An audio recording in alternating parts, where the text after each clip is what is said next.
Hey there, it's Terry from the Quarter Acre. How are you doing today? I hope you're doing great, and I am so glad that you are here.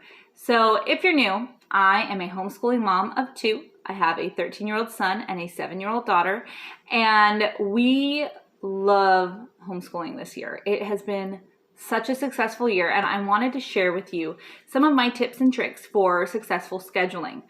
We are getting everything done. We are not only getting everything done, we're getting a lot of extra things done. And I have seen so many moms post on Facebook, homeschool moms, that they're drowning, that they're barely getting through their math and their language arts each day. And that makes my homeschool heart so sad, because you can really do a lot and cover a lot of subjects, but not knowing how to schedule it can be a really big problem. So many moms I see are trying to do all the things every day, and it's just really difficult. And especially, I know, with having an age spread middle school and early elementary school, it could be tough, but we manage to cover a huge variety of subjects in our homeschool each week, and we don't have any that are falling through the cracks. And so I wanted to share some of my tips and tricks with you. So the first thing is having a morning routine. So my kids have a sign that hangs between their bedrooms that lists everything that they're supposed to do in order. I have my son start from the bottom and work his way up, and my daughter start from the top and work her way down.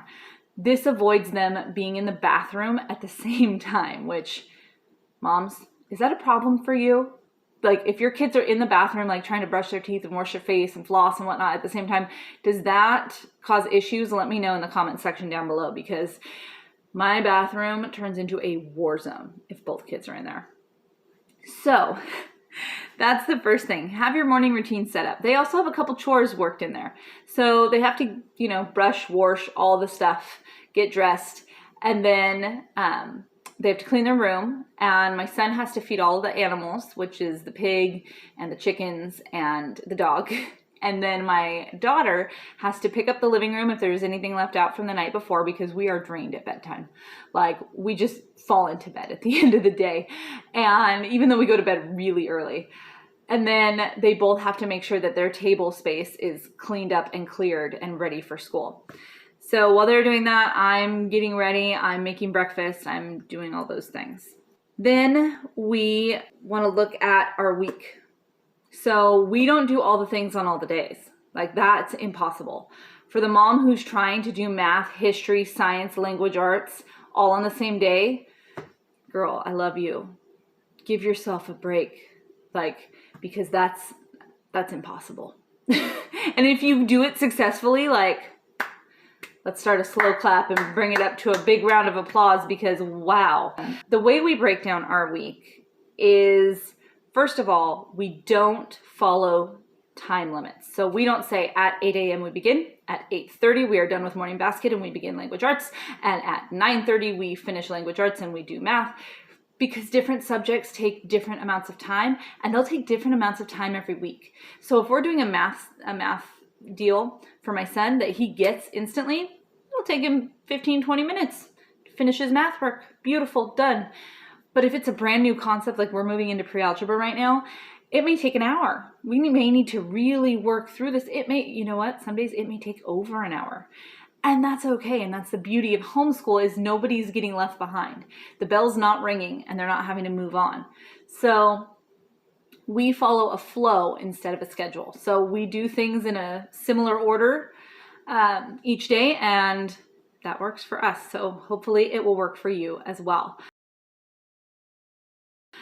So we start our flow every day with morning basket, and then we move into our group subject. So in our homeschool, labeled as a group subject, something that we can all work on together, or an individual subject, something that is just for that child on that day. So that's language arts, because a 7th grader and a 1st grader aren't learning the same thing. That's language arts, that's math, that's music, because they're both in different levels and doing different things. My daughter's is more vocal training, and my son's is bass lessons. So those are individual subjects. Handwriting they do individually because they're on different levels. My son does creative writing and typing, which my daughter does not do yet. She does an extra art and social studies project each week. And so those are the individual things. And I color code everything. Everything my son does is blue, everything my daughter does is yellow, and everything they do together, group subjects, is labeled in green in my planner. And I'll show you a picture of that.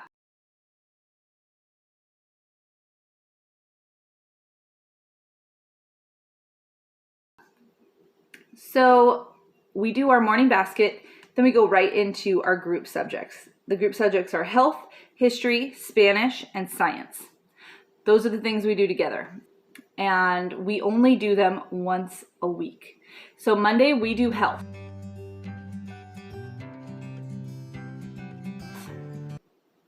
Tuesday we do history.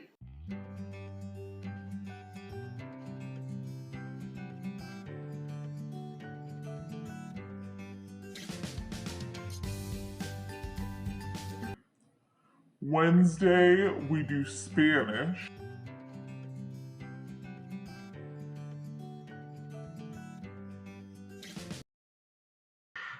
And Thursday,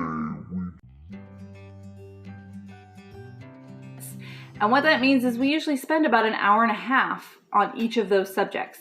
And if we broke that down and did it every single day, it would be super overwhelming, and we'd be getting little bits and pieces at a time. And this has just been so effective and so wonderful for our family to just know that it's Monday, today's health day. We're going to do health and music, and those are going to, and then language arts and math. Beautiful. We're done.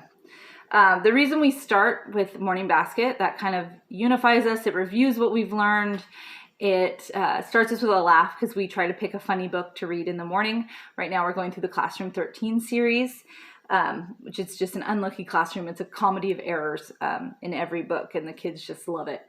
But we do the group subject first because once we get onto our individual subjects, we all finish at different times.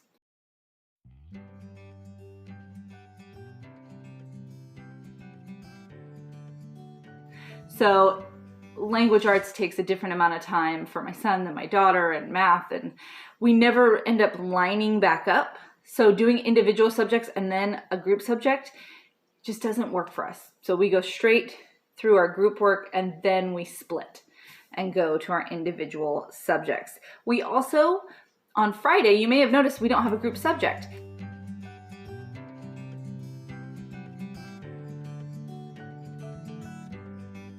That's because we have what we call Fun Fridays.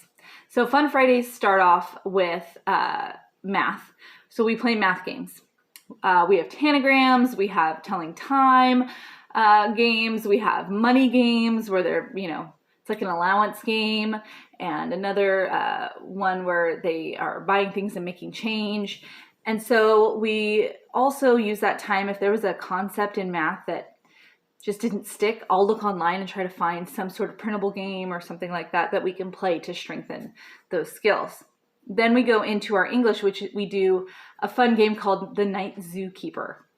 And I have a link down below on signing up for that. There's like a free trial, and then I signed up for both kids to do it, and they love it. You collect little animals and you do creative writing exercises. And for my kiddos who are not super into writing long things, it's been really helpful. And then after that, if for some reason, say we had a dentist appointment on Wednesday and we didn't get to Spanish, we can do that on Friday. It's kind of our makeup time. And it's also time for corrections. So if they turned something in that I didn't feel was their best work, or they scored lower than like a B, I will make them redo it. And they're usually really great about that because everything else has just been kind of play that day. It's educational and they're learning a ton, but it doesn't feel like it's educational and they're learning a ton. So they're not discouraged about doing their corrections.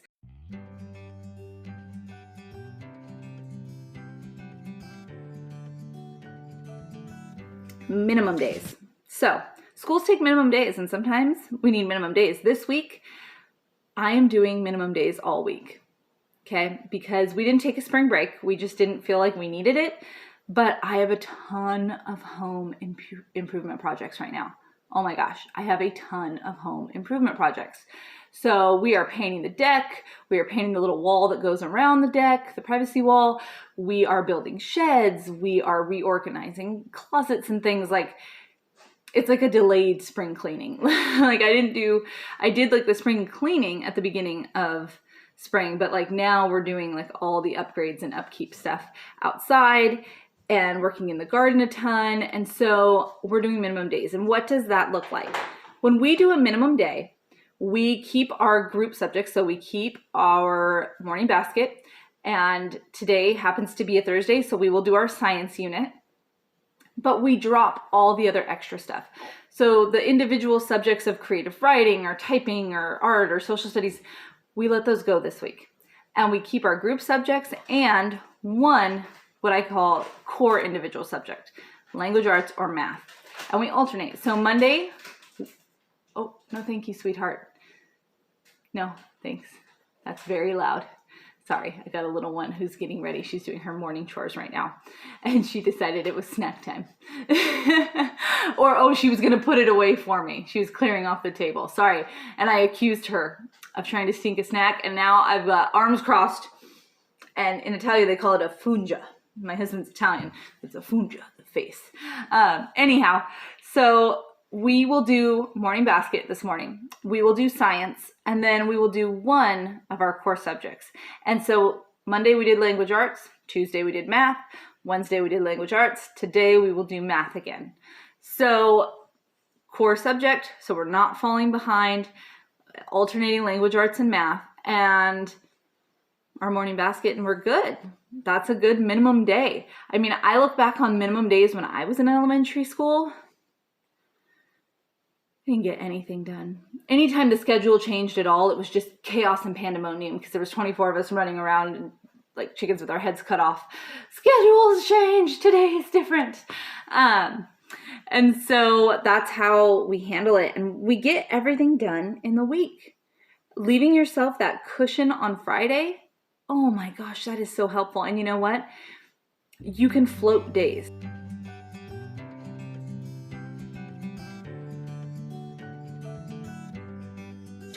So there have been weeks where, okay, we've got 3 appointments, or we need to go to the children's hospital because my daughter needs a ton of tests done. She has chronic kidney disease and hypertension. And so we're going to be gone the entire day. There's no school is going to happen. It is what it is. Like, that's fine. We'll take that whole Tuesday and we'll put it onto Saturday. Or we'll put it onto Friday, add it onto Fun Friday, or whatever that is. Like, that's the beauty of homeschooling. You get to decide your schedule. You get to decide when you take a spring break or if you just take minimum days and you get ahead. Like, it's totally up to you. So I hope that some of these tips will help you. I hope that they will help you find time in your week to do all the things that you want to do and that you need to do. And let me know in the comment section down below, how do you schedule your week? You have group subjects and individual subjects. Do you use a flow or a time schedule? Let me know. I want to hear from you, and I want all of your good ideas so that I can incorporate them too. I hope that you have the most wonderful day. If you haven't liked and subscribed yet, please do so. It really helps out the channel and helps me to get to know you when you comment in the comment section down below. And I love hearing from you. Y'all, during this crazy time in our world, you guys are my new online friends. So say hi down below, even if you don't have anything to share, just a hi. And I will get back to you. I hope, like, once again, I just hope that you have the best day ever, okay? And enjoy this homeschool ride. Happy homeschooling.